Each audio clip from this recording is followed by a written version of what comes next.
So Pauline, you and I are on one of our optimal EFT course webinars, and you mentioned you had had an accident. Yeah. Some wrist problems, some steroid injections were proposed. You've had long periods of having clear back and over a year ago. Oh yes, about 15 months ago.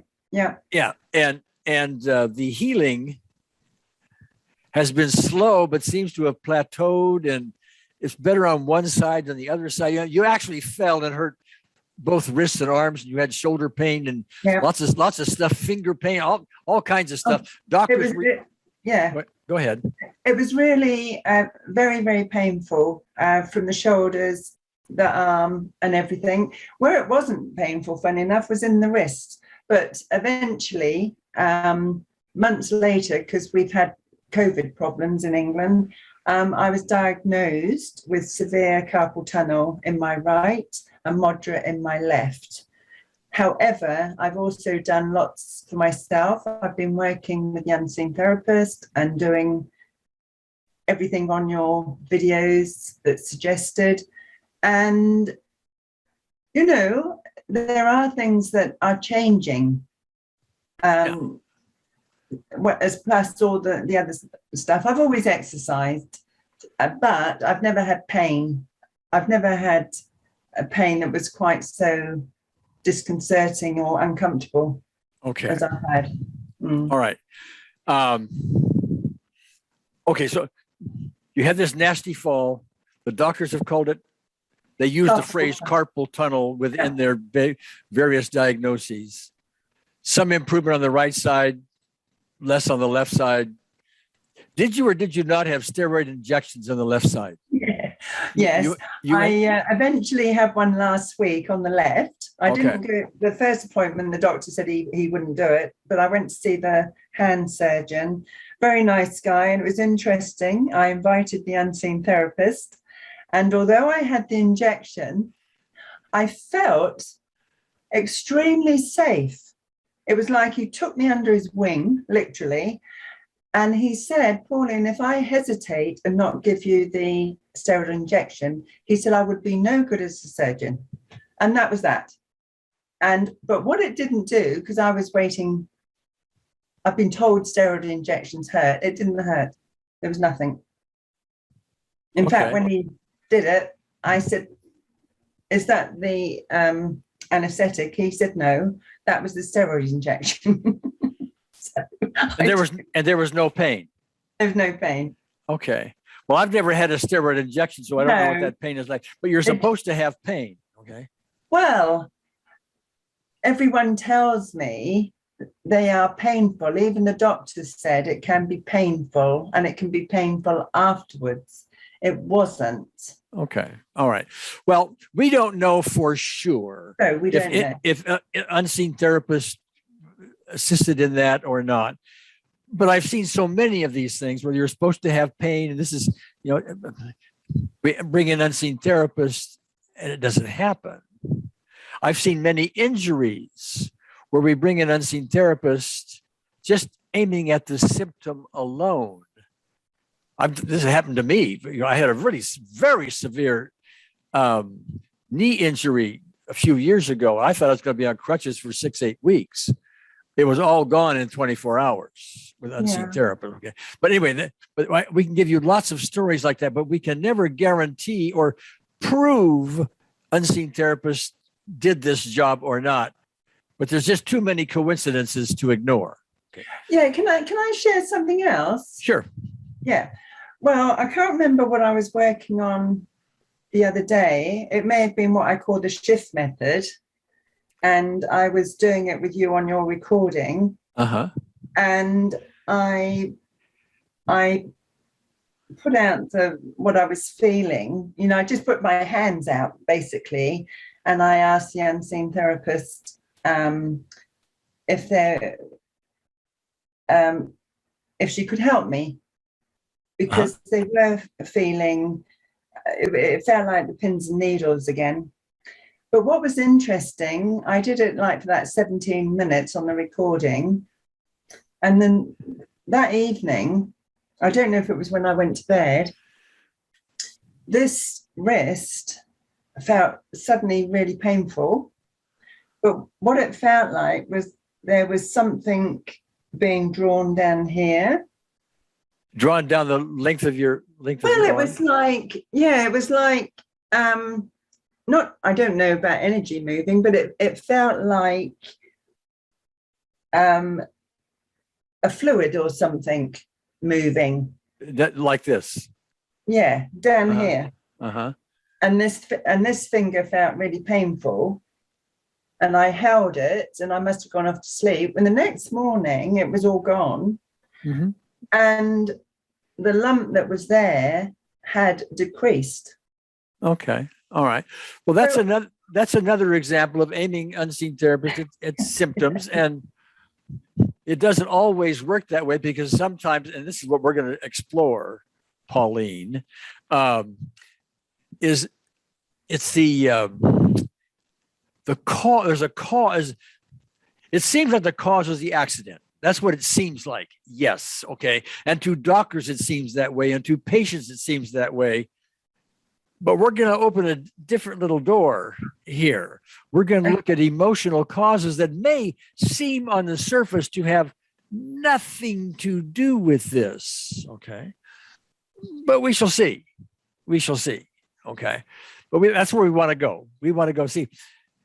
I can't tell you how many experiences I've had over the 25 plus years I've been sitting in this chair, where people have had accidents of various kinds, not just your accident, but all kinds of things from accidents. Okay. And they have to go to rehab centers, serious car accidents, for example. And there lots of things are broken and all that.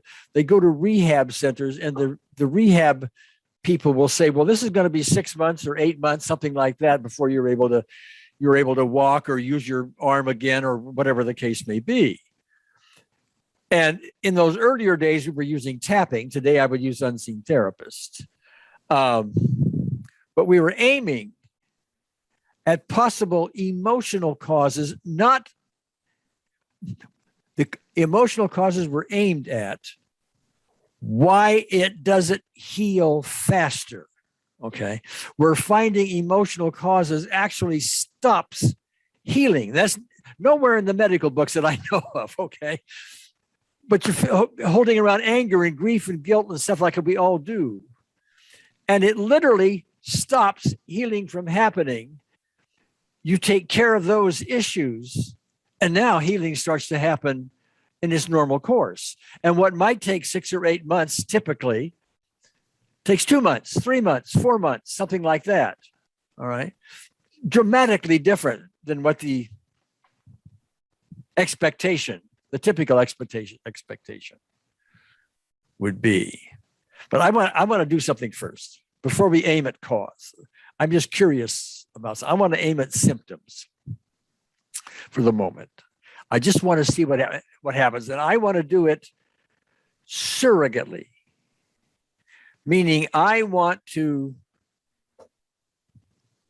since we're all one, that's part of our advanced course, etc. We're all connected. I want to assume I'm you, assume I have your ailments, and bring an unseen therapist aiming not at cause. We haven't aimed at cause yet. Okay, emotional cause. I just want to aim at symptom and see what happens doing a surrogate. You okay with that? Yeah, sure. Okay. So let me make a little note here. Name the top 2 most irritating symptoms you have right now.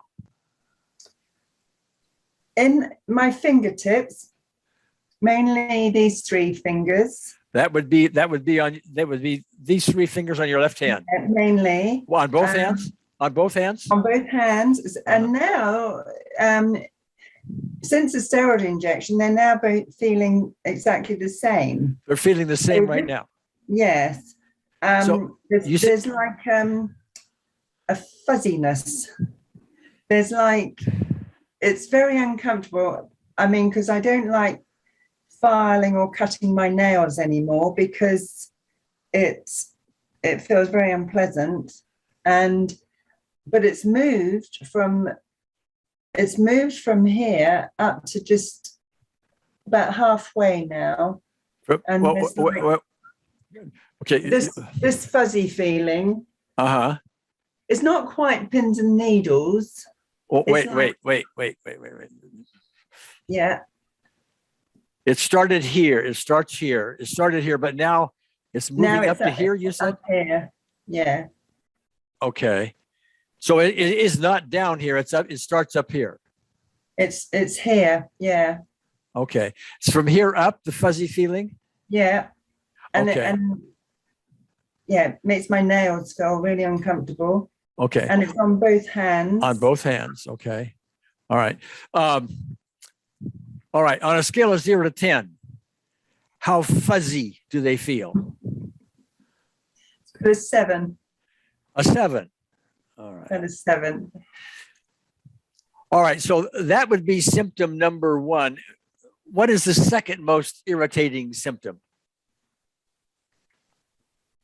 I can't feel it now. It's often in my shoulder blade, but it's more when I lay down at night.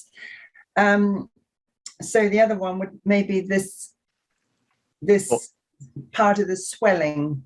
There's a swelling here. There's a swelling here. Okay. And on a scale, not, but it is still there. Okay. It's a bit of a hard lump there. Well, actually, it's your right hand, isn't it? Right. Okay. Yeah. So it's right there. Okay. Yeah. All right. And how, on a scale of 0 to 10, how intense is that swelling? It doesn't hurt. It's just annoying because I think that's what stops the nerve. So it's if something doesn't hurt, but it is there. It's I think that's quite an important part, really, there. Okay. I suppose that could be like a 6, 7, because it's that's where the carpal tunnel is. Okay. All right. That part's quite all right. So what I would like to do, and it's just we probably got a 50-50 chance of something happening. I just want to see what happens if we aim at symptoms in this way. Okay. Our real goal here is to aim at all this with cause, and we will get to that. That's the centerpiece of this, but I just want to see what happens when we aim at symptoms and do it surrogately. Okay. So what's going to happen here is you don't need to do anything. I will do all of it. You can just sit there and play music in your head if you want to, or do a mental crossword, but I don't care what you do. Okay. You do not need to participate in this. I am just going to assume I'm you. We're connected anyway. It doesn't appear that way, but we are connected. Okay. And I want to see what happens. So I'll probably be gone 30 seconds to a minute or something like that. I'll be back and we'll talk. Okay. Okay. All right. Let's see what happens.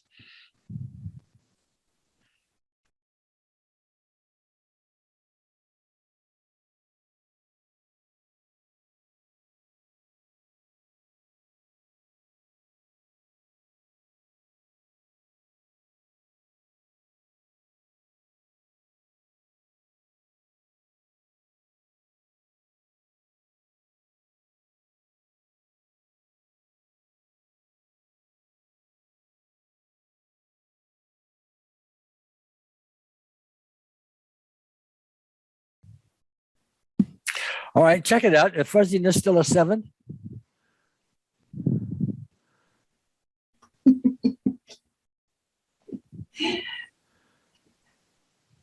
They've gone down, funny.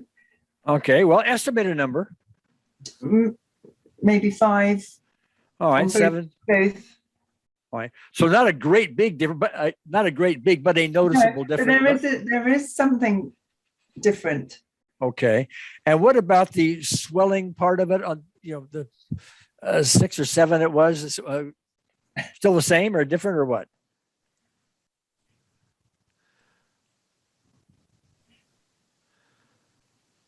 Wow, it feels softer. All right. But the swelling is still there, but when I said there was a hard lump, That's interesting. That feels softer. Well, as best you can, and I know these are not accurate, precise numbers and all that, but if the intensity, the overall problem was labeled a 6 or a 7 to begin with, how would you label it now? The same number, more or less, or what? Well, in fact, when I go like that, you can actually now see the ligaments on both sides, which you couldn't see before. When you go like this? When I went like that, you can now see the ligaments. You couldn't see that because of the swelling, whereas now you can see the tendons rather. Yeah, down here. So probably 3. Okay. All right. Well, let me give it another round, and let's see what happens. Okay. Okay. All right. So I'll do it again. Okay.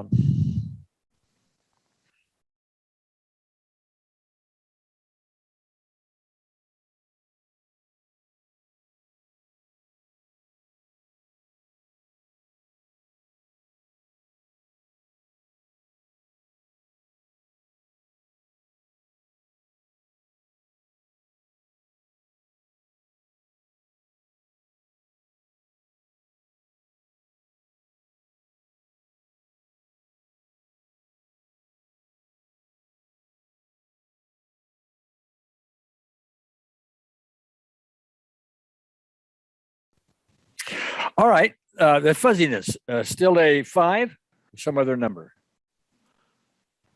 Well, the index fingers are all right. Okay, so wait a minute. So of the 3, the index finger seems to be a 0? Not quite 0, 1. Okay, 1. The middle finger's much the same. So I think middle same finger still a 5. Yeah. Okay. Yeah. And yeah, I think those 2 much the same. The index finger is a lot better. Okay, so it's like a 1 or a 2 or something? Yeah, a 1. Okay, I'll make a little note here. Okay, and what about that swelling that got softer from a 6 to a 7 down to a 3? What is that still overall a 3? What's happening there? It's still a 3. Yeah, I would say it's still, I can see the tendons a lot clearer, and the lump is moved, I think. The lump is moved what, from here to here? Yeah, the lump is moved to the other side. Oh, to the other side, like this. Yeah, in fact, it's in line with that finger. Oh, okay. All right. All right. All right. Now, I'm going to give this one more try. I want to see what happens. And then we're going to launch off of there. But this is going to give us a place to start from. It's going to be an interesting place. But let me give it one more try. We'll see what happens. Okay.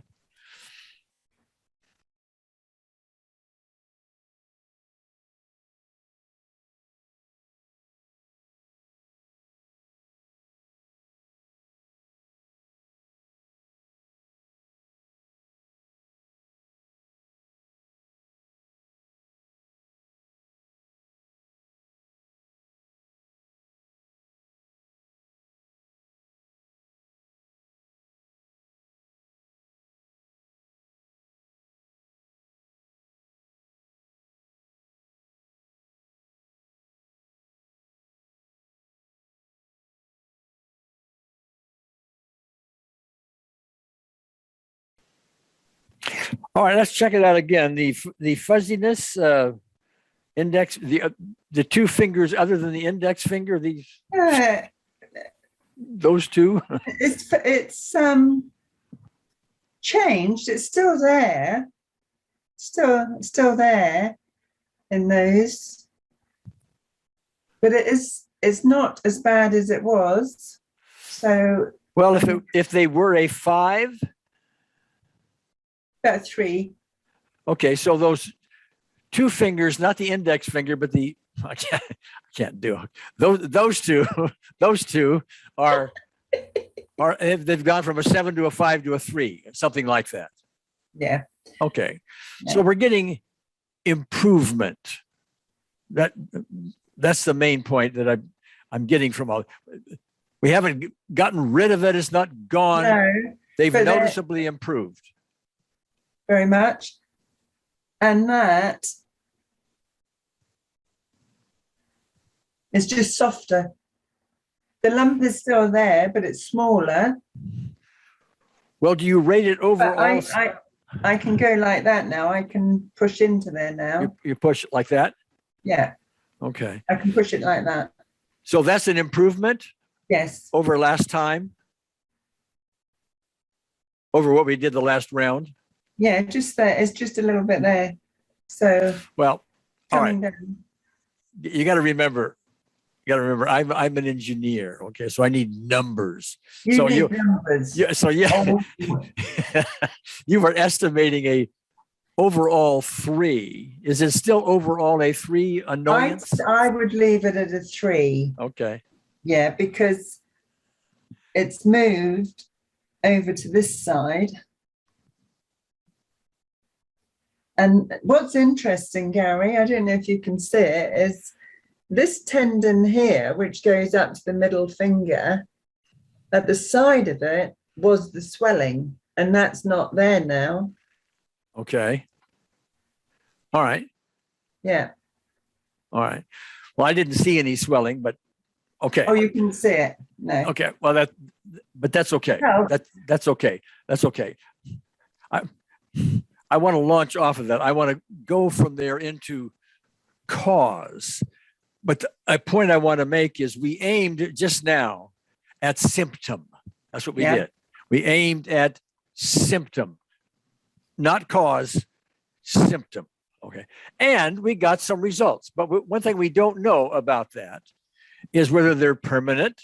You know, from this point forward, they're never going to be any worse than that. And the fuzziness doesn't come back to the higher number. We don't know if that's true or not. We also don't know if a little more time goes by and it gets better and better and better and disappears. I've seen it. Okay. But we don't know that at this point as we sit here now. All right. All we know is we brought unseen therapists in and some very noticeable changes, improvements occurred. Okay. However, in order to assist these things in being permanent and really healing all the way, this is a clue, because they haven't done so with our efforts so far, okay, that there's more cause underneath it. There's an emotional cause, again, not in the medical books, okay? But we're going there. We're assuming an emotional cause behind it. You're carrying it like everybody does, me included, dear, so you're not being picked on, okay? You're carrying around grief, guilt, anger, resentment. Everybody, we've been picking these things up since we were children, okay? And they accumulate. We got baskets full of them, okay? Some of them we recognize and remember, and others we don't, but we've got them, okay? So we want to do our best. I mean, ideally, we would clean house on all of them, and we can do that with the course, our advanced course, with diligence. We can do that. Okay. What we want to try to do now is to see if we can't pull out some of these, one or more of these causes that might be more directly related just to this particular ailment. Okay. So, a question I would ask you. At or about this 15 months ago when you had the accident, I'm right, 15 months ago? About that, yeah, last August 20. Yeah. A year ago, August, and this is now October. Yeah. Okay, late October. At or about that time, do you recall any emotional issues in your life that may have been kicking around? Oh, yeah. Well, yes.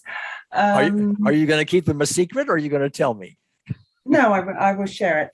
Well, there was lots of things going on, actually. I've been, on a positive side, I've been helping people with their own health and doing things in the park. And the other side of my life has been fairly stressful because I've been helping my son. get through a terrible thing, really. He was diagnosed with a fistula on his spine that nearly paralyzed him. And we'd been going through, without going into too much detail, we'd been going through rehabilitation, us two together, because we weren't offered an awful lot when he came out. He'd been in hospital for 8 months and came out in a wheelchair and 2 walking sticks. So the last few years have been really hard. And so wait a minute, the last 2 years what? No, the last 8 years have been very hard. The last 8 years hard. Okay, got it. Yeah. Okay. Yeah. And well, wait.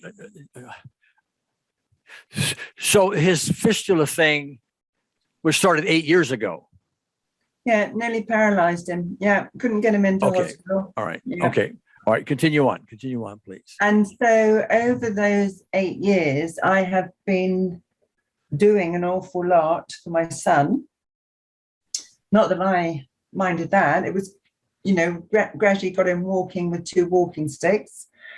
But I think when I had the fall, there was lots of paperwork going on. There was so much going on, Gary. I couldn't think straight. And I do most of all of that side of things. And I don't know, but I think that fall, when I had it, other than it was a shock, I felt like the shock went right through my body. I suddenly couldn't help my son anymore.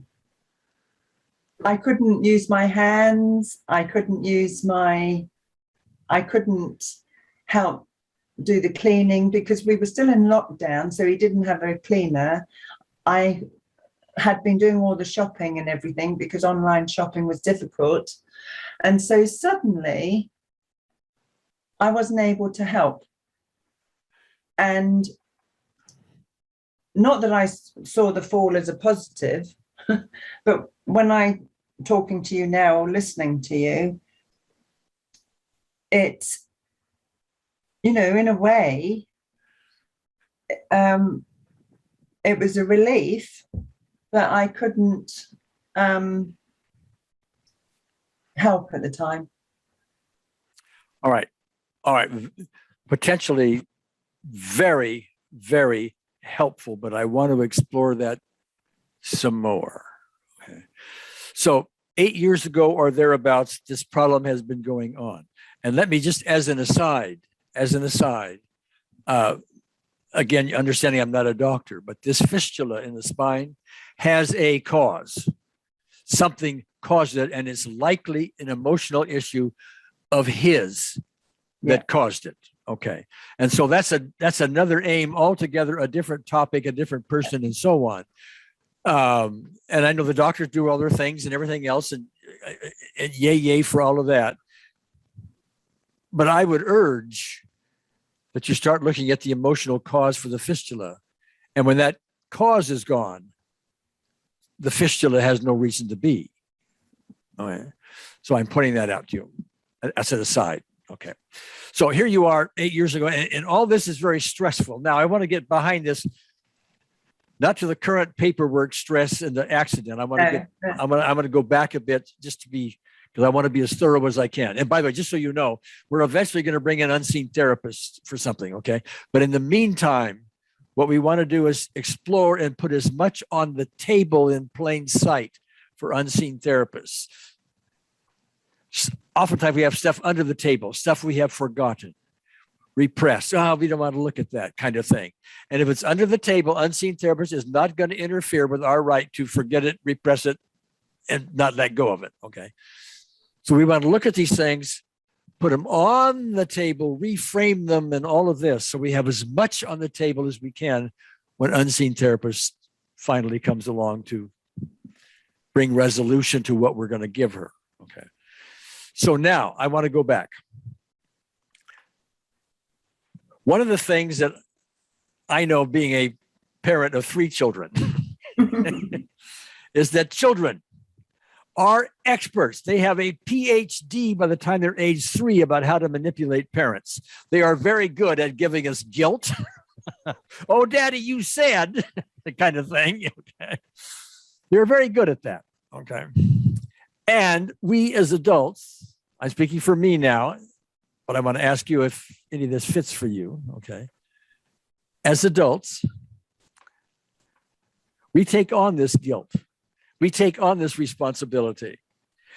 We go back and say, well, if only I had done such and such, if I hadn't done this or I had done that or whatever, then this problem with my child would not occur.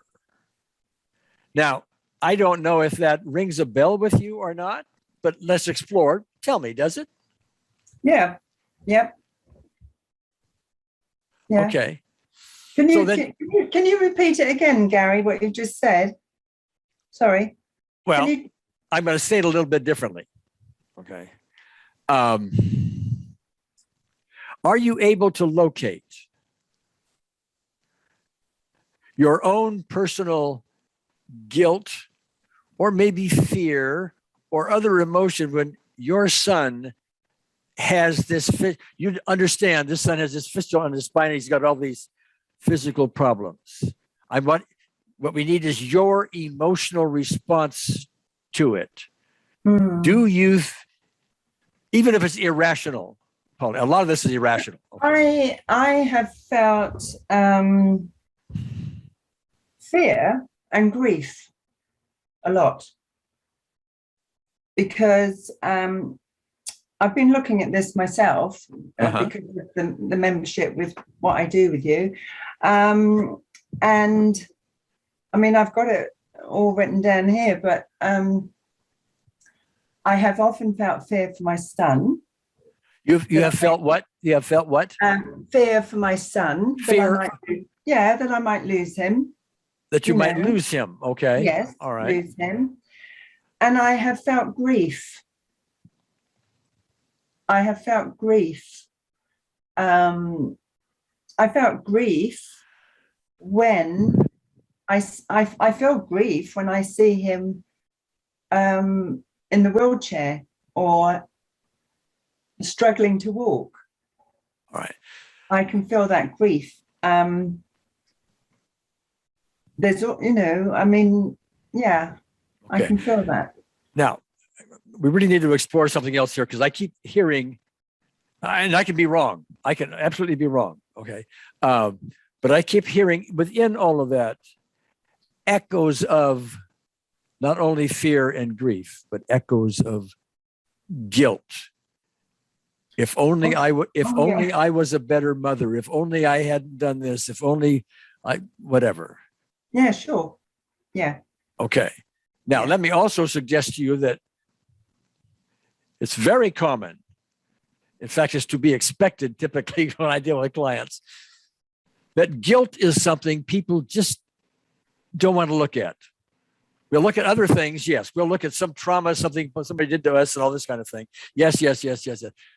But guilt, it's a little bit too close to home. We don't really want to look at it. We don't want to tell the therapist,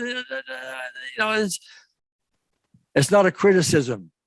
It's what we do. Okay. And so guilt tends to be the very last thing anybody looks at. And I'm suspicioning it may be the first thing we look at here. Now, but you tell me. I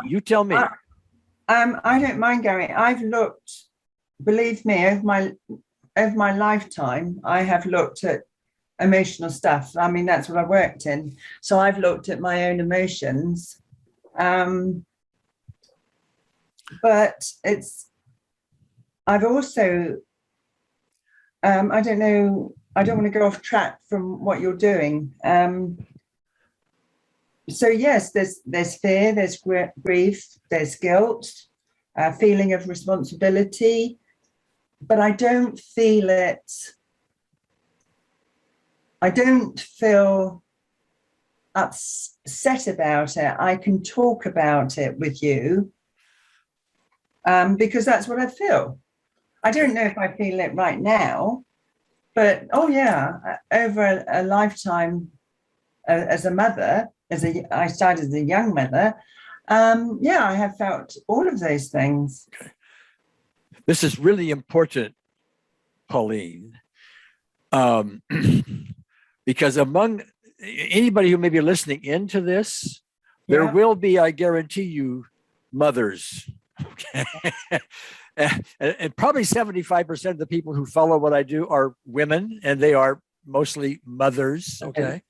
And they will relate to this big time. Now, their sons may not have a fistula in their spine. It may be some other things going on. Obviously, nobody has exactly the same details. But the whole issue of, gee, I feel responsible, whether you want to call that guilt or fear or whatever label you want to give it, weighs on us. It weighs on them. Yeah. And that needs to get resolved, which brings me to an essential point in this. Yeah. Oh, totally agree. Because I've got written down here, because I wasn't sure what we were doing tonight, so I thought I'd do a little preparation, and I put, my son comes into my energy a lot, and I do get drawn into taking responsibility.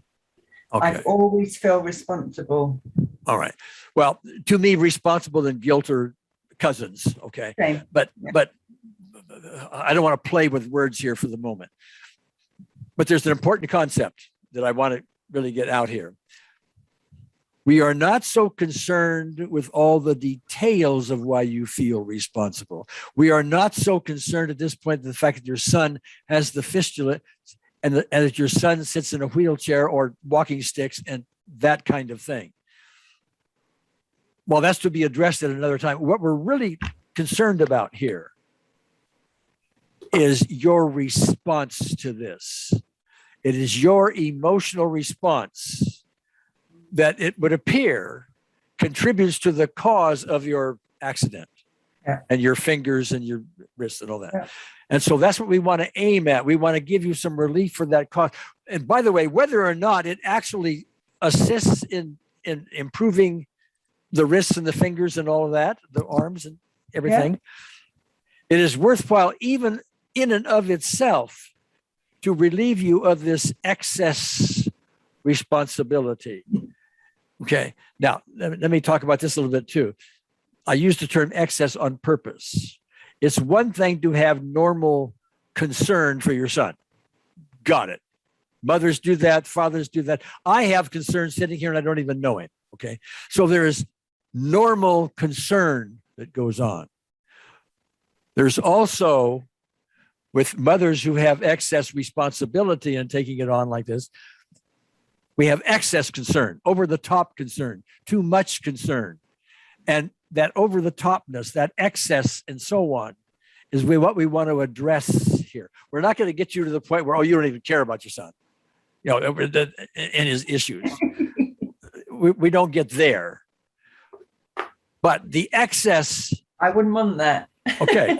And I'm not, maybe we could do it, but I wouldn't even try. Okay. Because it's important. It's a form of love to have the concern and so on. Yes. But excess, over the top, unnecessary elements of it don't need to be, they cost us and may well be behind what's going on with hands, etc. May be part of the emotional cause, maybe the bullseye of the emotional cause. Okay. Let me ask you intuitively, Pauline. Yeah. Does it feel like this excess responsibility or your emotional response to all of this is indeed a contributor to the healing of your hands? Possibly, yeah, possibly, because excessive responsibility causes stress, and stress can create blockages in the body. So, well, even though I'm not a doctor, let me play doctor just for the moment. Okay, every doctor will tell you this. when you are having stress emotions, call it responsibility, call it anger, resentment, call it all kinds of stuff, whatever you want to call it.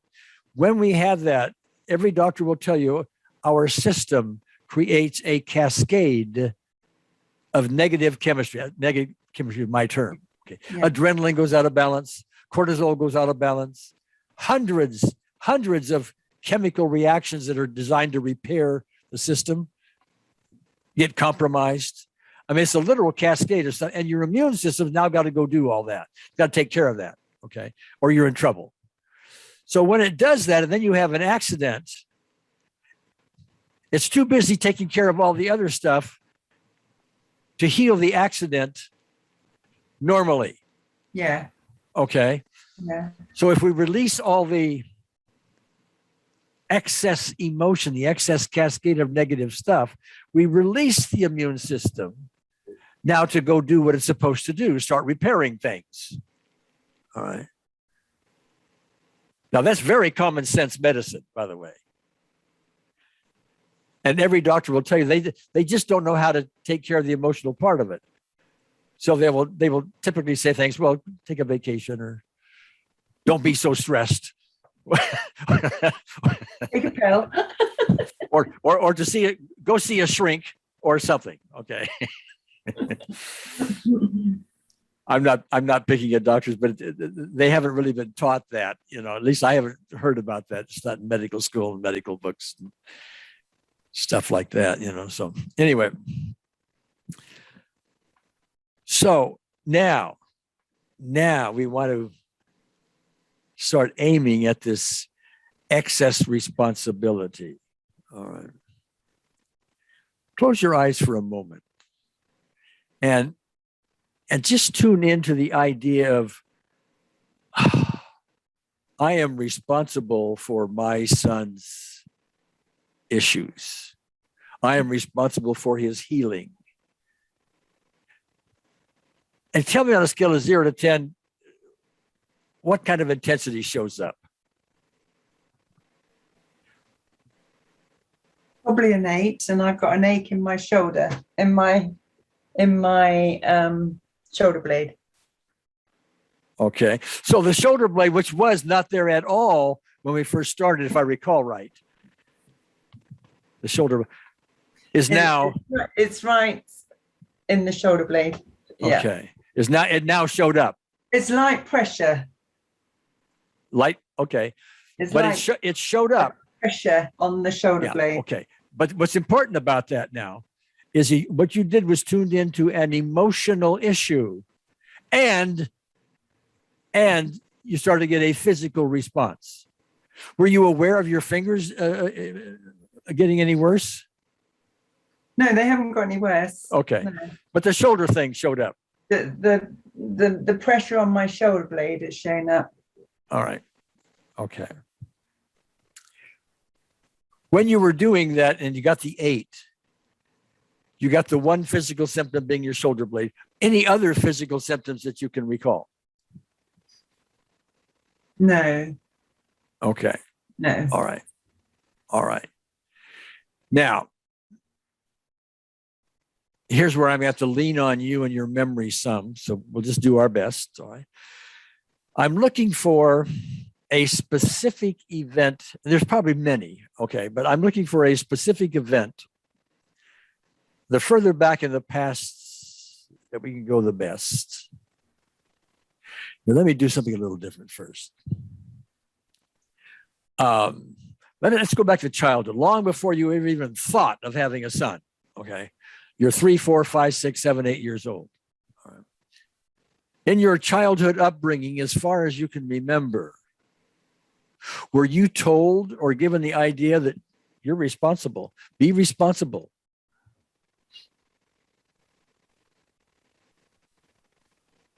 Things are your fault.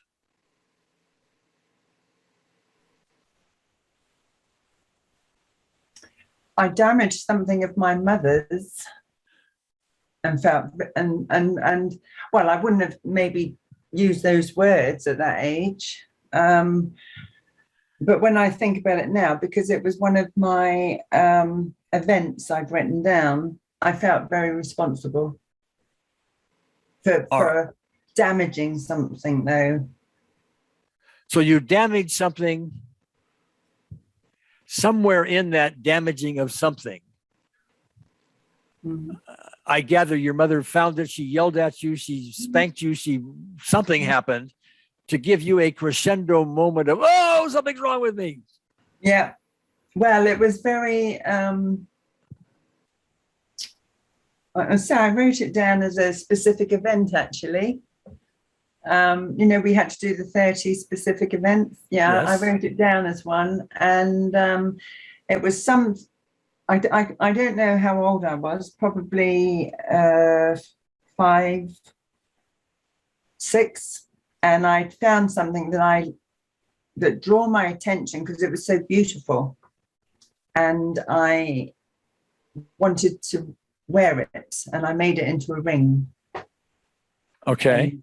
Damaged it. And yes. But interestingly, when you said think of an event where you felt responsible, I felt that event, I was responsible. I was responsible for the damage. I don't know if that's the sort of responsibility you mean. Well, what I want to get to now is something, just we're on track here. But somewhere in this event, I'm looking for a crescendo moment. Oh, you know, I did something wrong. Something's bad. I'm responsible. Oh, no. And it's probably your mother. I'm sorry. Go ahead. Yeah. I've put it, the moment when I made a ring from my mother's earrings and was punished. Okay. All right. Okay. But I want to adjust that sentence some. Okay. Because I was punished. It's more like, I'm still looking for that crescendo moment. Like mother said, what did you do? Oh, you bad girl, or something. I mean, there's this crescendo moment when something happens. You're going, oh, it wasn't when you were being swatted on the bottom, or maybe it was, I don't know, or punished, or however it was. But it's chances are it's your mother catching you at this, and all of a sudden, that's what I'm looking for. Yeah, she found it, and she was very, very angry, and chased me up the stairs. That would have been the punishment, or not the punishment, the telling off. All right. But when in all of that are you saying to yourself, oh, I did a really bad thing, I'm responsible, I'm not lovable, I'm defective, there's something wrong with me, I'm evil, or something? I didn't feel that. No, I didn't feel that. I felt well, so I had done this as a specific event. This is the trouble. I felt responsible for the damage I caused.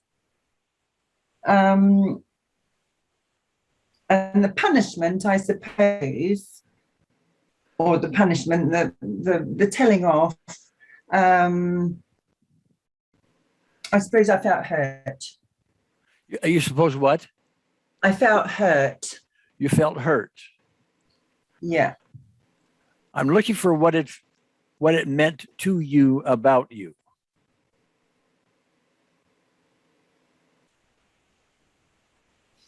Okay.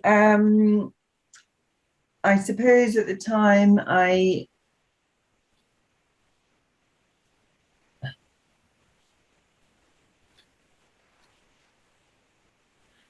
suppose I could have felt unloved. Okay. I'm hearing possibly I'm not lovable, I'm unloved at the moment. Okay. And I deserve some kind of punishment. I'm hearing that. You're nodding your head. Okay. Yeah. All right. Now, I want to fast forward for a minute because I'm putting things together here, but I may not put them together right. You have to correct this. Okay. I'm hearing an echo of this specific event. I did something wrong. I'm responsible. I need to be punished. Over to your son.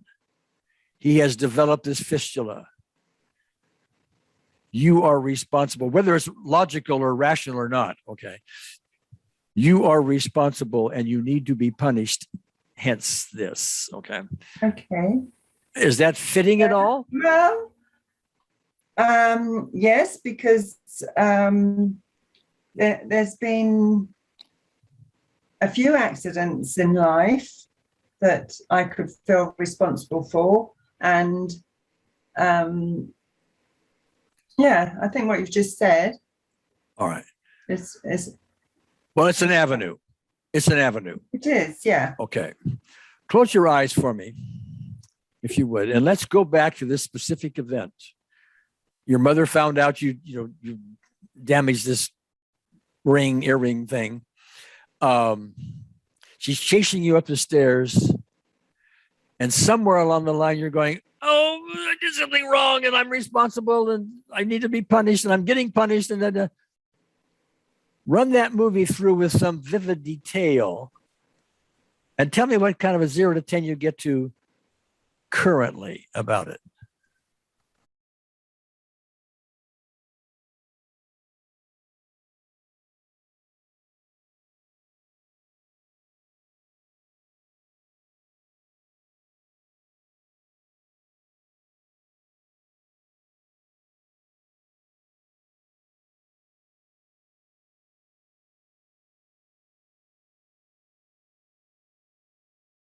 Quite low, really, Gary, but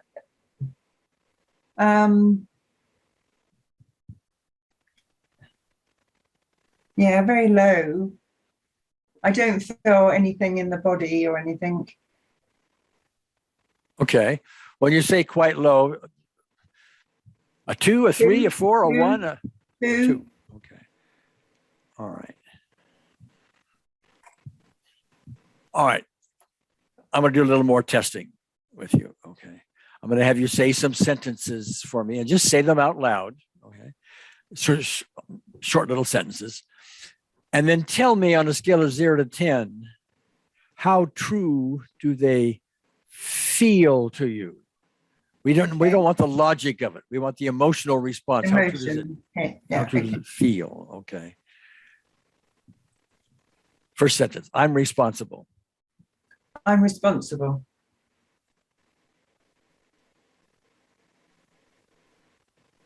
Yeah. Got it here, about 5.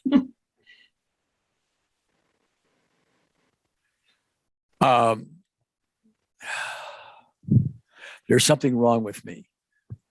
There's something wrong with me. No. That's a 0? Yeah. Now remember, I'm looking for the emotional response, not the logical. Okay. I'm not lovable. I'm not lovable. I'm not lovable. I'm not lovable.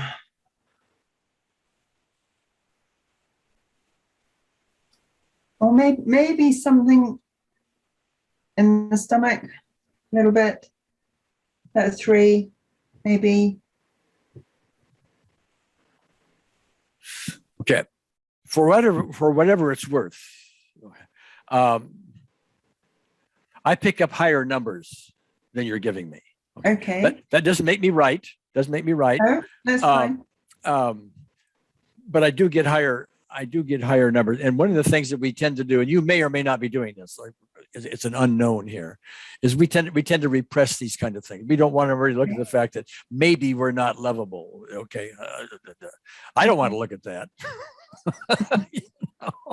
Well, I've looked at a hell of a lot, so I don't know. Yeah. Okay.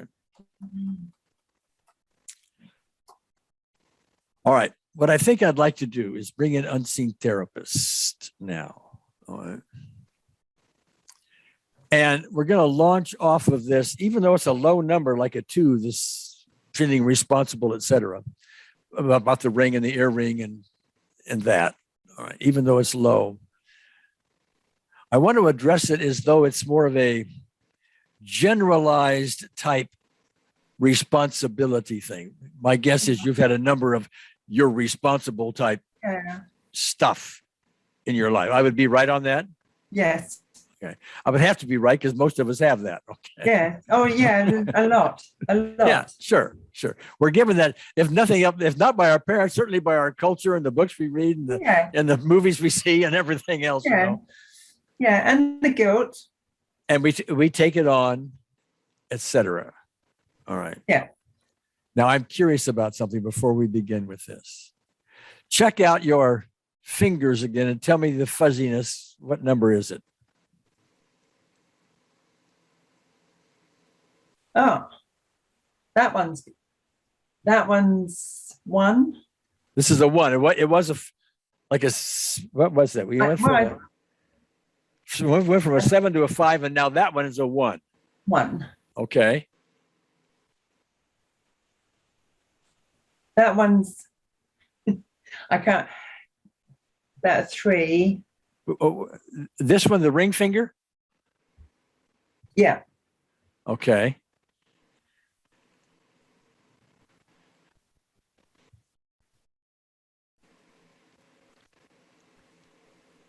Middle finger's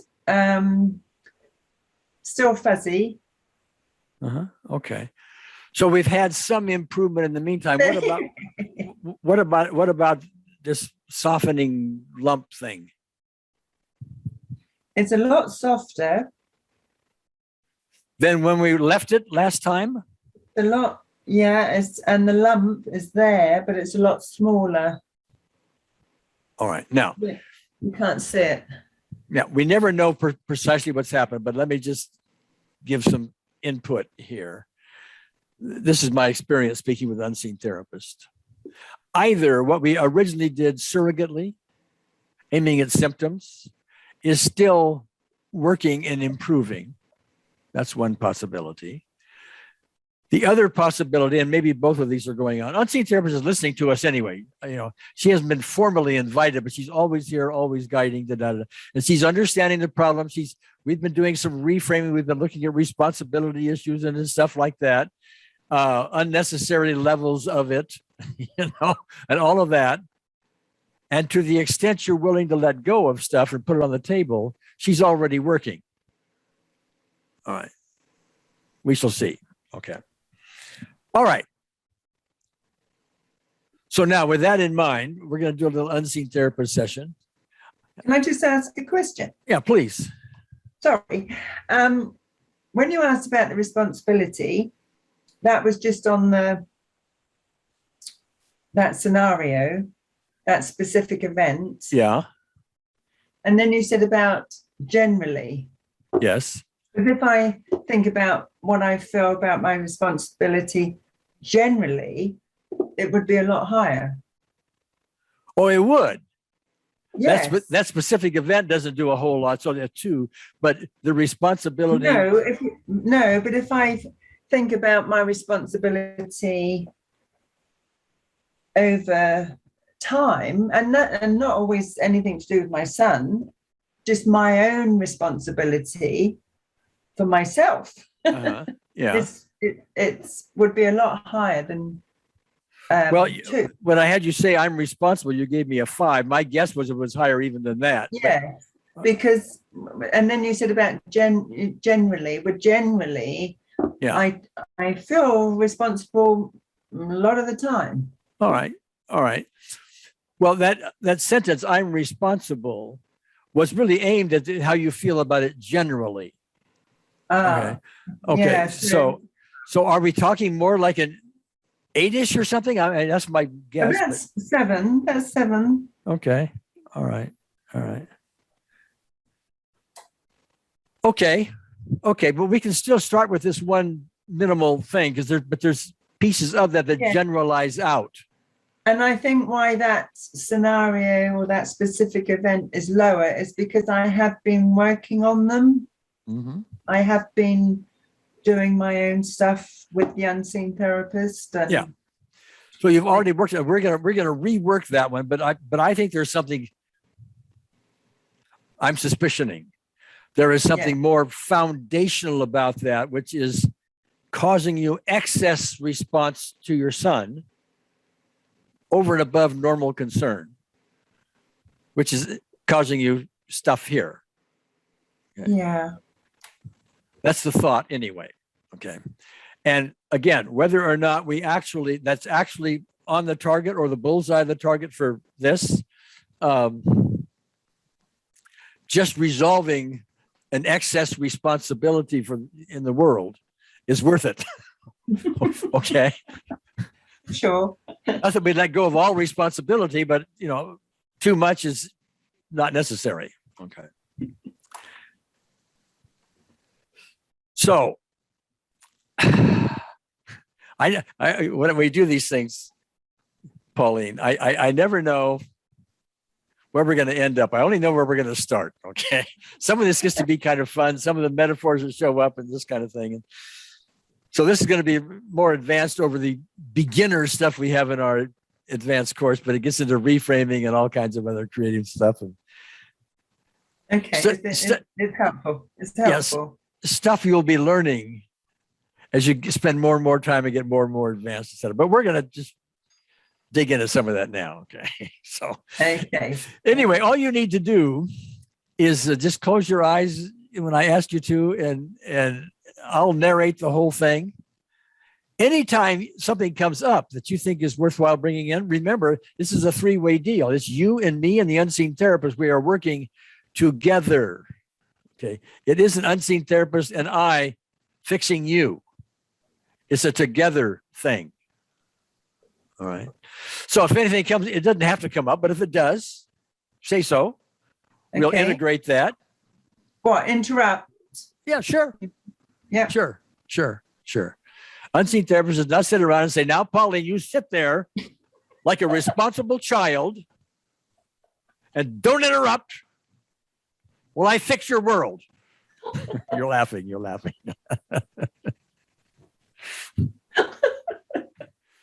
Well, we need a little humor because unseen therapy has a great sense of humor, by the way. Has a great sense of humor. We take all this serious. She looks back at it and said, this whole thing's a dream anyway. This fistula doesn't need to be, but that's another thing. And you don't need to go over the top about it. Wonderful that you have loving concern. Wonderful. Just all that for you. Okay. But enough is enough. Okay. You don't need this too. All right. So anyway, close your eyes. Close your eyes if you would. Take a nice deep breath. Nice relaxing breath. And just as a way of more formally inviting unseen therapist, just to let her know we're now listening. We just want to align with her pure love by just recalling a simple little loving moment in our own life. And when you're there, just nod your head. Yeah. All right, good. All right. We're going to shift our focus back to you're maybe 5 or 6 years old. You've damaged something of your mother's, a ring, earring kind of thing that you're dealing with. You don't have a lot of perceived intensity about it now because you've worked with this before, this specific event. But one of the things we want to look at about this is something that often escapes even our students, especially our newer students in our advanced courses. And that is, it's one thing to, I feel guilty about this or responsible about that or angry about this event or whatever. It's one thing to reduce those, eliminate those, and so on. Very helpful, very, very helpful. Okay. It's another thing to really focus in on what does this event mean to you, about you. That's a different level. It's a deeper level. What does this say to me about me? I'm responsible. And maybe even though we've never put these words around it, Let's bring up the idea I'm responsible or else. I'm responsible or I'll be punished. I need to be responsible or I'll be punished. Be more responsible or punishment is out there in some case. I would deserve the punishment. I need to be responsible. I need to be responsible. I need to be responsible. And here this is given to somebody age 5 or 6. And it's not so important that it was given to us because our culture gives it to us. It's more like, how do we take it on? What is our response to it? Do we just shrug it off and say, oh, well, that's just my mother or father's thing. Okay, that's up to them. I'll be irresponsible if I want to. Or do we really take it on? I mean, this is really something bad. It's a bad part of me and so on. And people do this differently in different degrees. We're all kids. We're all children. We don't know what's right or what's wrong. We can't debate anything. We're just given this stuff, and some stuff we buy and some we don't. But the I'm responsible thing, useful in the world to a degree. Useful in the world to have some concerns. Responsibilities come our way. Over the top helps nobody. In fact, let me ask you, Pauline, being overly responsible, who does it help?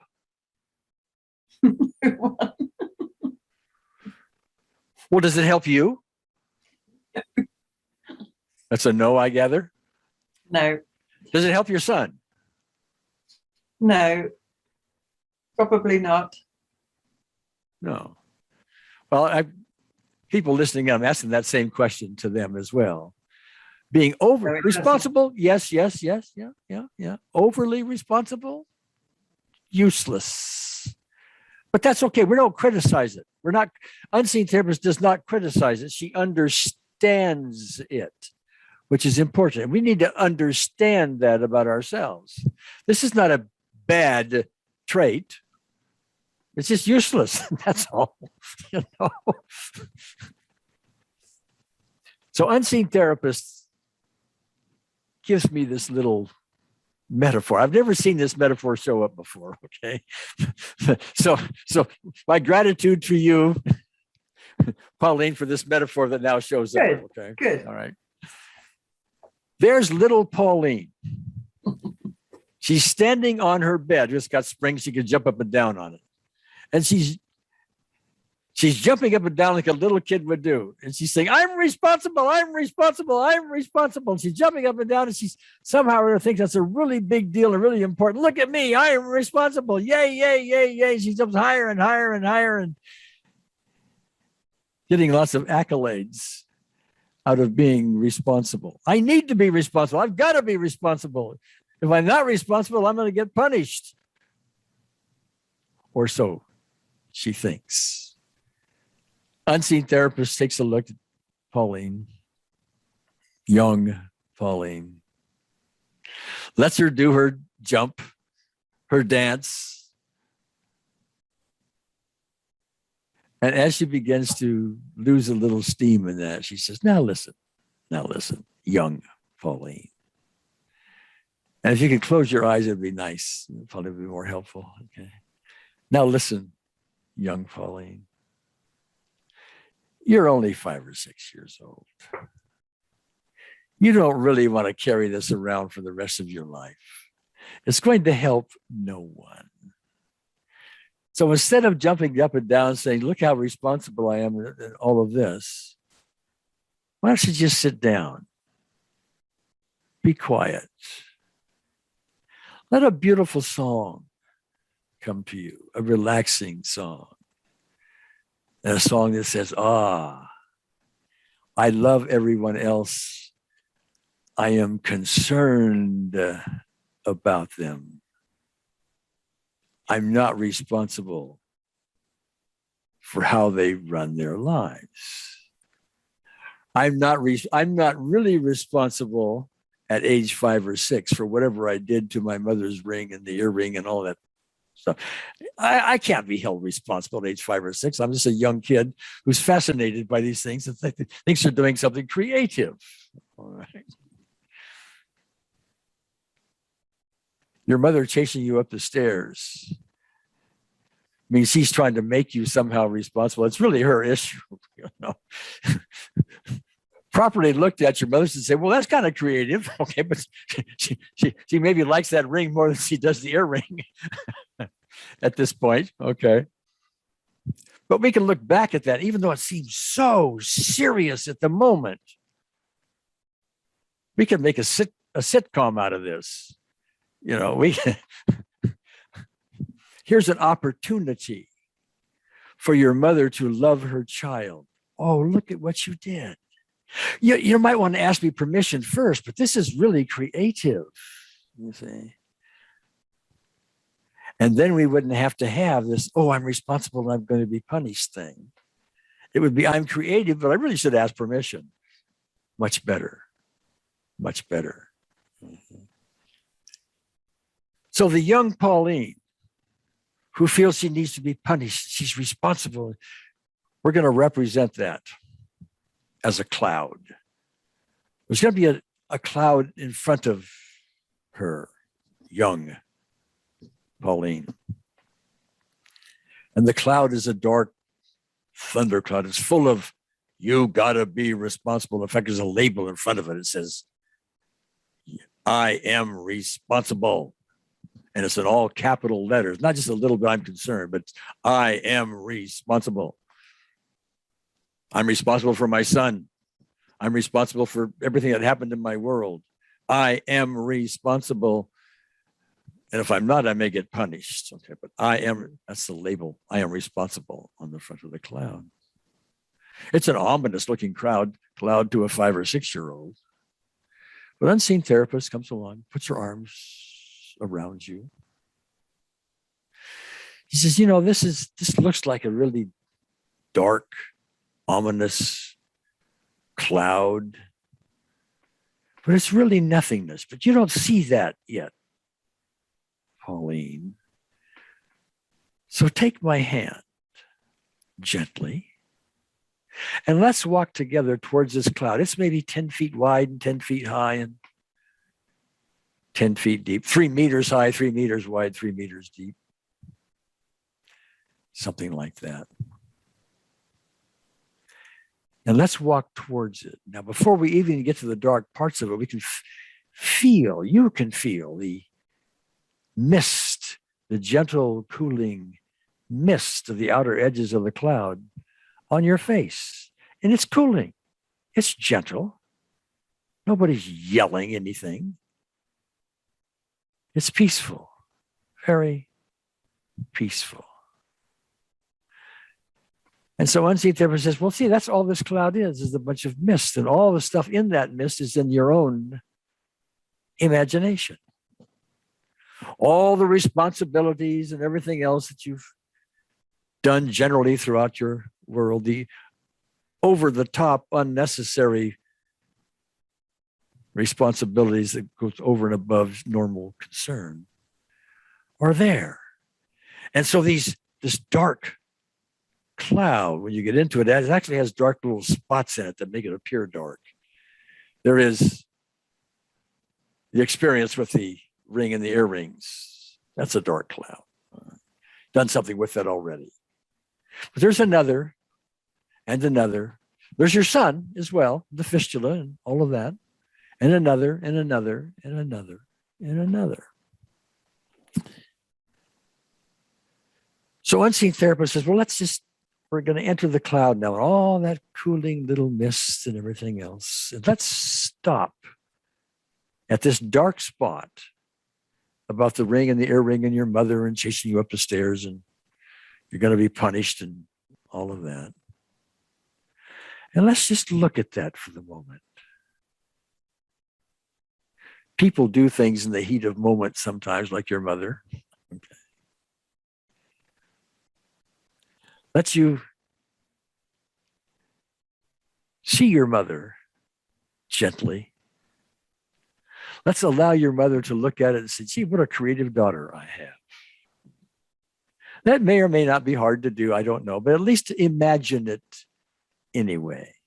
See all the anger in her face that maybe once was there, soften See the anger maybe in her eyes soften. Let her experience the possible love for the moment.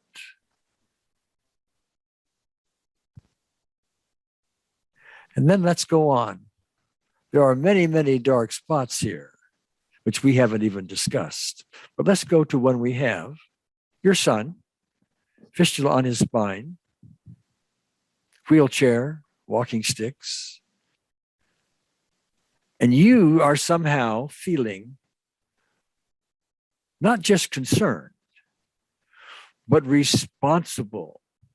I mean, so responsible, you get so stressed, to use your word, and paperwork gets involved, and more and more and more and more. And you even think this accident you've had with your fingers and your hands and arms and all this was a way to let you move out of that.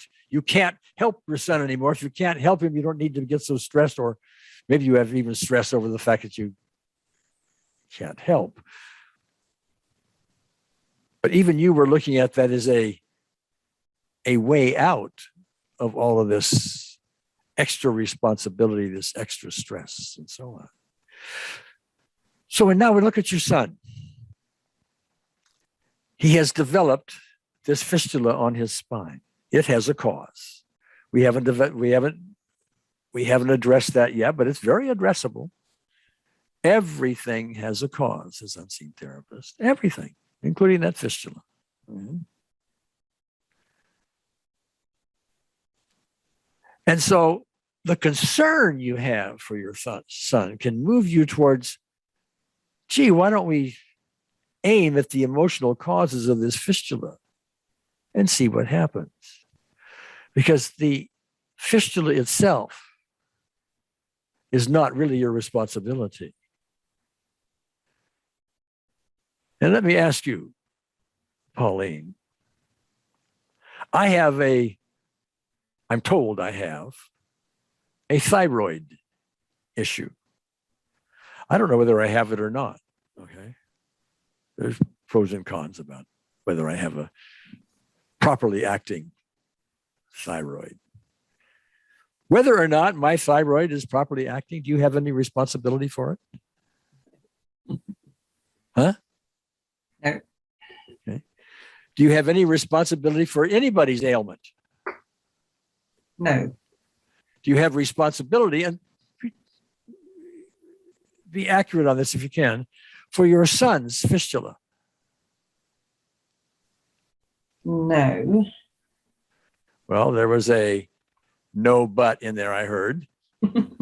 No, yeah. No, I'm not responsible for the fistula.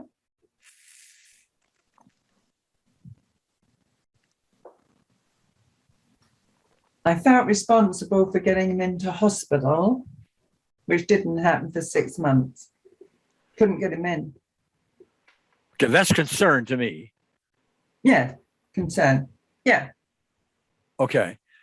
But if you couldn't get him in, are you going over the top? Oh my God, I got to do more. I got to do more. I got to do more, you know, and get really worked up about it? Or was it just concern? Well, no, it was concern because he was becoming paralyzed. Mm-hmm. I'm talking about going beyond normal concern to it's your responsibility.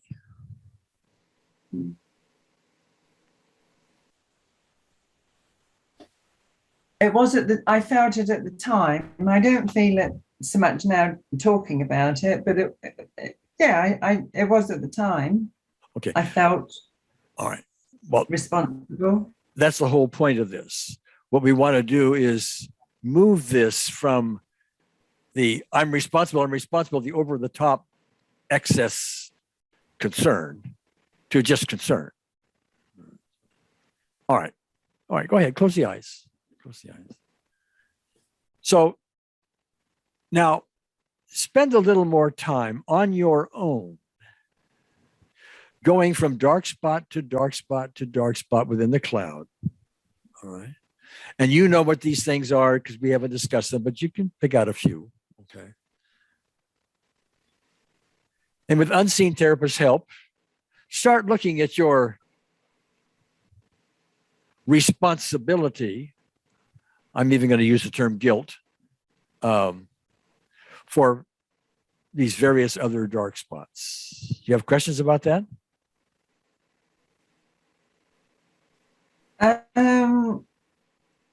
No, to look at other things that I felt responsible for, right? Yes. Yeah. Yeah. You may want to call them specific events if you want to. Okay. But things you feel, what we're trying to do with this is go from dark spot to dark spot to dark spot and have unseen therapists work with you to go, oh. I've got them all written down. I could have a look. Well, you can it's okay. You can cheat. You can open your eyes and look. Okay. But if you do, you're going to get punished for it because you got to pay attention and do this right. I will You're just responsible go through. No. You're responsible for doing this right. So do it right. Do it right. Do it right. I will go from my memory. Wait, Pauline. After all, I'm spending time with you. You got to do it right. If you don't do it, you're smiling at me. I tried to make a point. Testing. Yeah, I'm testing. I'm trying to do it right. But we're also reframing when we do that. Okay. Because I'm acting something like your mother. Do it right. Okay. You're going to be punished. She wasn't like that. Well, no. I'll go through them. Okay. All right. Go ahead. Take your time.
I went through quite a few.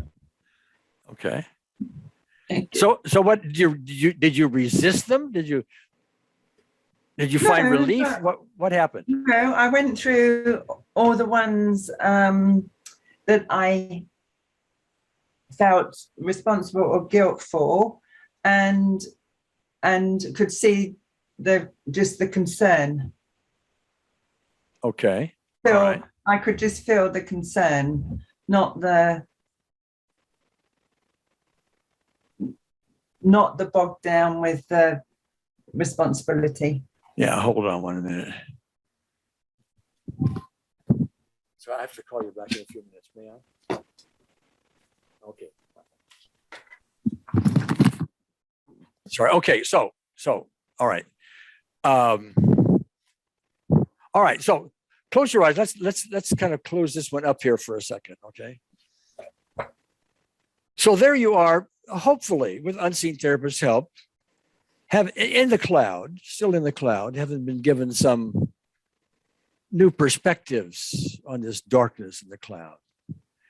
And since this recording will be given to you and you can redo this yourself, you can go back in that cloud and find more and find more and find more.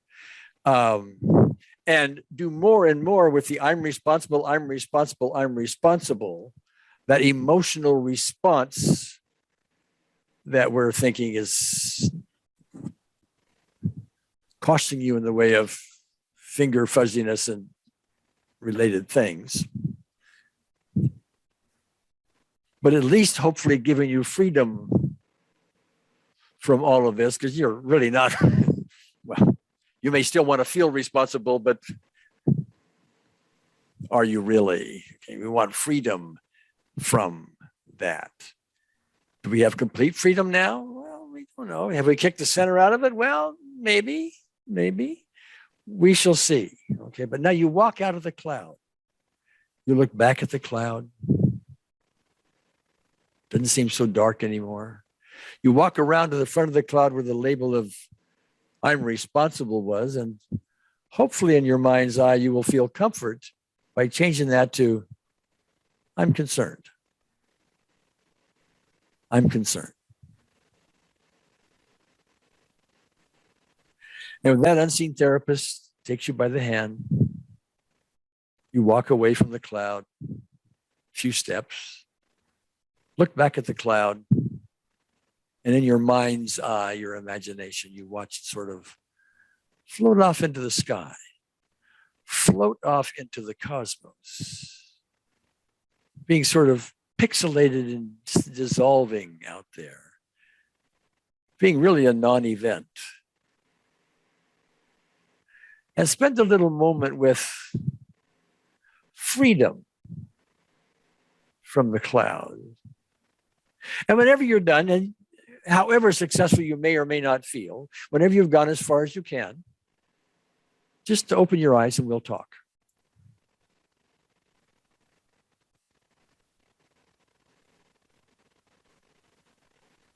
Okay. I don't know anything particularly in my head, you know.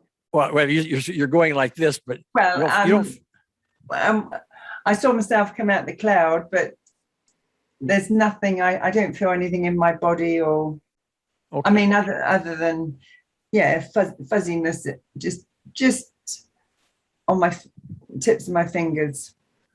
Well, okay, let's do a little testing then. Okay, and one of the things you want to test, is the physical thing in your hands and fingers and all of that. So go over those fingers now, and tell me where they are. Yeah, the index finger and the ring finger, about 1. On both hands, and these two fingers are about a. Okay, say it. About a 1. About a 1 on both hands.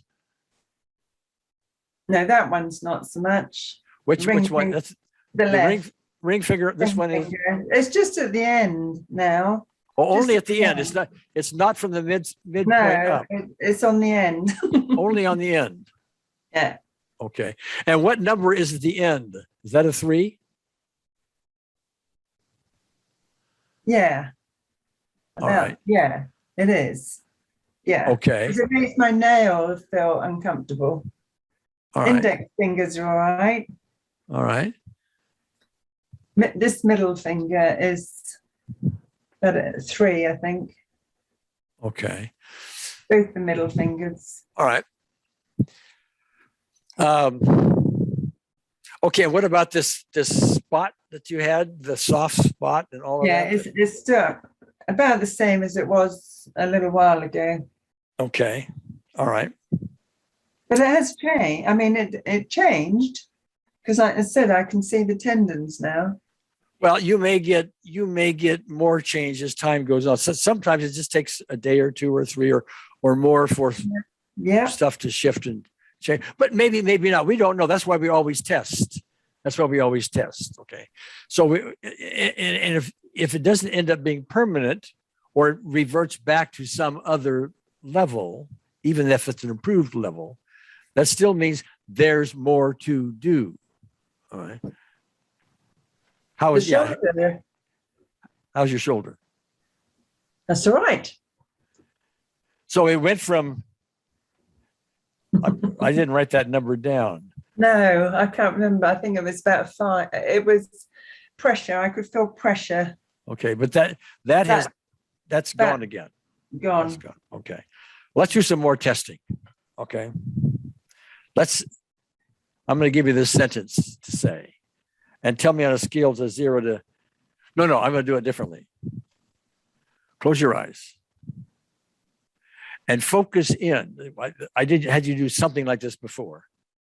Focus in on the response. You are responsible. Before you gave me an 8. And I forgot what it was, but you felt some. Yeah. Yeah, in the throat, wherever it was. But go ahead, get into that now. I'm responsible. Well, say it or get into it. Well, both. I am responsible. But get into it. I mean, really, I am responsible. I am responsible.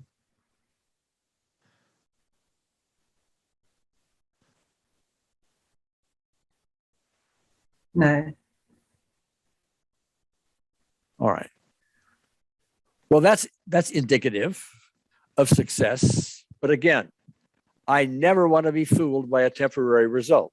So tomorrow morning, you want to go through this again, this session again, see what comes. Chances are more things as you go through it, you remember this, you can remember that. And there's going to be pointers, just like the shift method that you like in our course. You're going to get pointers and pointers and pointers to other things that weren't on the table while we were doing this.